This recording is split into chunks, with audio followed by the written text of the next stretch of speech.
السلام عليكم ورحمه الله وبركاته. ازيكم؟ معاكم الغواص نتصلى على النبي عليه افضل الصلاه والسلام. النهارده معانا فيديو جديد، وفيديو النهارده عباره عن اللي احنا هنشوف الاسلحه، تطورات الاسلحه من اول سلاح اتعمل لحد اخر سلاح اتعمل، وهنشوف بقى ايه انجازات البشريه في الاسلحه. هو اصلا يعني بصراحه انا ما بحبش الاسلحه في الحقيقه، بس احبها في الالعاب. كده جامده. فخلينا نشوف الاسلحه والتطورات اللي وصلت لها في اخر الزمان اللي احنا فيه ده. ماشي. اول حاجه طبعا الرمح ده قبل الميلاد. يا لو سنه كام ألف دي؟ 400؟ بيتهيألي 400 صح؟ بيتهيألي 400 ألف قبل الميلاد. طيب ده أول حاجة الرمح، وكان البومرينج دي يا جدعان يعني ما أقولكش، بتحدفها كده المفروض إيه؟ ترجع لك تاني، فاهم؟ بص، وكاتب لك الشرح بتاعتيها كاتب لك الشرح بتاع الأسلحة تحت. يعني يمكن للرمح أن يقطع ويدفع بفعالية قصوى.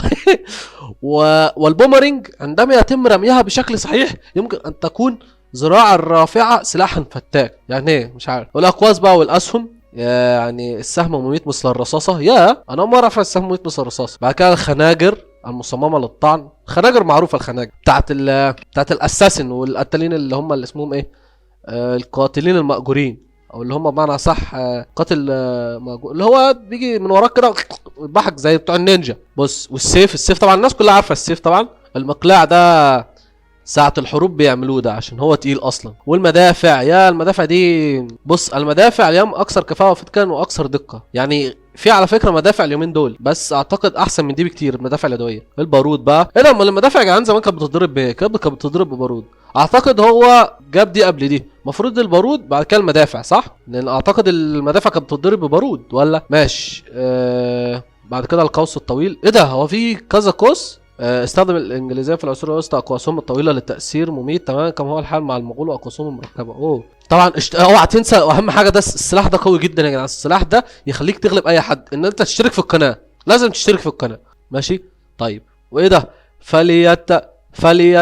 فليتنولك استنى، السلاح ده غريب.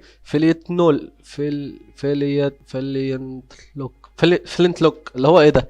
سوف تخترق الجرى الجسم مسببة ضررا داخليا من خلال التجويف الدائم او المؤقت. اعتقد ده كان سلاح قديم يعني. بص، الصاروخ قد سبب في وقوع اصابات. الصواريخ، بس الصواريخ دي مش جديده صح؟ مش قديمه يعني. الغواصه تعتبر سلاح. الغواصه سلاح؟ مش عارف، ما اظنش يا جدعان الغواصه معموله كسلاح ولا. بص، قذيفه من الشظايا. عارف القذيفه من الشظايا دي اللي هي اعتقد زي رصاصه، بس لما تيجي الطرف بتاعها ده يلمس حاجه كده تروح تتفتت وتبقى تملى جسمك، بدل ما تصيب حته واحده تخرم جسمك خالص، فاهم؟ المفروض ما اقولش الحاجات دي عشان اليوتيوب، عشان ما يقفلش الفيديو، بس ماشي. وده سلاح دوار. انا بحب المسدس ده قوي يا جدعان. بص، انا بوقف كتير، بس انا لازم اوقف كتير عشان انا بحب السلاح ده اللي اسمه بالانجليزي ريفولفر. قلت صح، اللي هو بيفضل يلف كده زي بتاع الكاوبوي كده.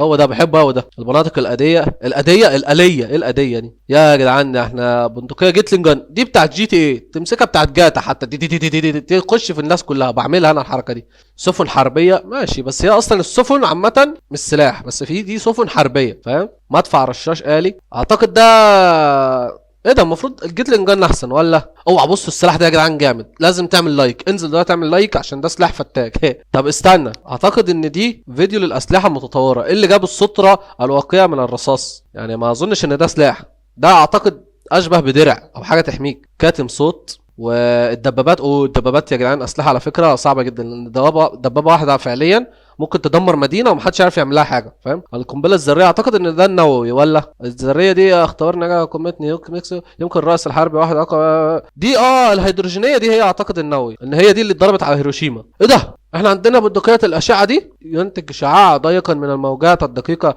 تم الترحيب به في الاصل عند بندقيه غير عملي. بص، وقد اثبت انه غير عملي كسلاح. انا ما اظنش ده موجود اصلا. الليزر ما يعتبرش سلاح ولا؟ ممكن سلاح الليزر، ما اعرفش. انا كنت اشوفه في الافلام بس الليزر ويفضل ينط من فوقيه. الصعق الكهربائي موجود، هتلاقيه مع اي ضابط شرطه بره، مش جوه معاهم الاسلحه الليزر المضاد للقمر الصناعي. يعني ده يا جدعان شبه بتاع الافلام، ينزل الليزر عليك بوب ينسف الدنيا كده زي بتاع الافلام والالعاب. بحب الليزر ده. بصوا يا جدعان، سلاح تفعيل الجرس ده. السلاح ده لازم عشان يبقى معاك تفعل الجرس بتاعي عشان يوصل لك كل الاسلحه الجديده. وليزر عالي الطاقه ده موجود ده في 2002. انا عمري ما شفته ده. علم الاعصاب يا جدعان. ايه علم الاعصاب؟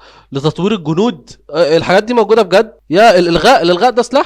بس ايوه ما يعني ما اظنش الليزر عالي الطاقه ده موجود في الحقيقه اصلا، صح ولا لا؟ طيب انا من رايي ان الفيديو ده يا جدعان كان تحفه الصراحه، والاسلحه اللي شفناها كل الناس عارفاها ما عدا سلاح الليزر القاطع وسلاح الالغاء ان هو يلغي بشري من الوجود، يعني ما اعرفش الحاجات دي موجوده اصلا ازاي.